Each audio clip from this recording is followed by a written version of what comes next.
नमस्कार, मी विजया श्यामा सिल्कमध्ये तुमचं पुन्हा एकदा स्वागत आहे. आपण पॉलिशिंगचा आपला व्हिडिओ बघितला होता की ज्यात आपण सांगितलं होतं की ओल्ड साडीजला पॉलिश कसं करून घ्यायचं किंवा कसं त्या पॉलिश केल्यानंतर त्यांचा काय लुक येत होते. पण पॉलिश करून आली साडी किंवा आपण नॉर्मल प्रेस केला तर साडीचं ठेवण्याची पण एक पद्धत असते.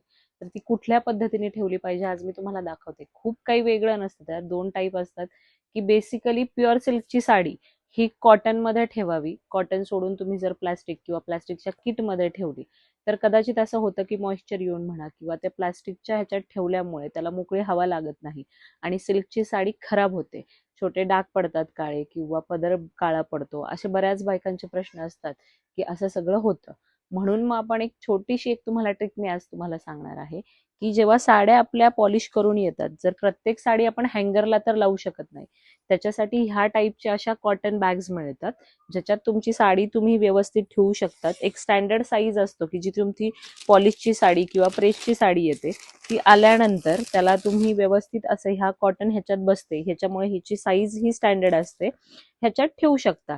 जेणेकरून काय होतं की साडी खराब होत नाही. कॉटन असल्यामुळे त्याला हवा खेळती राहते.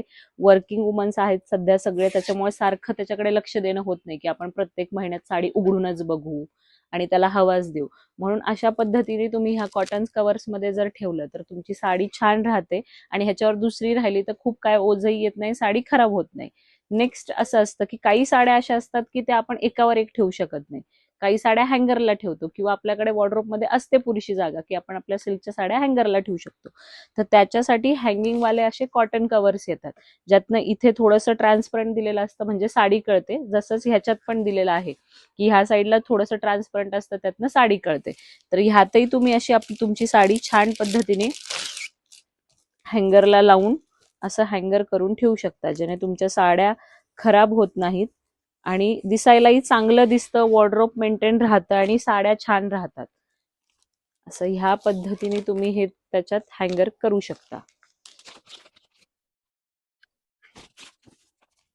असं ह्या पद्धतीने. आणि थर्ड वन एक नॉर्मल असतो की नाहीच हे दोन्ही अवेलेबल झाले तुम्हाला, तर बेसिक आपलं मल कॉटनचं कापड घ्यायचं, त्यात छान व्यवस्थित साड्या ड्रेप करून ठेवायच्या. जर अशा छोट्या छोट्या टिप्ससाठी तुम्हाला नक्की हव्यात ना अशा छोट्या टिप्स, पटकन श्यामा सिल्कला फॉलो करा आणि छान छान टिप्स घ्या.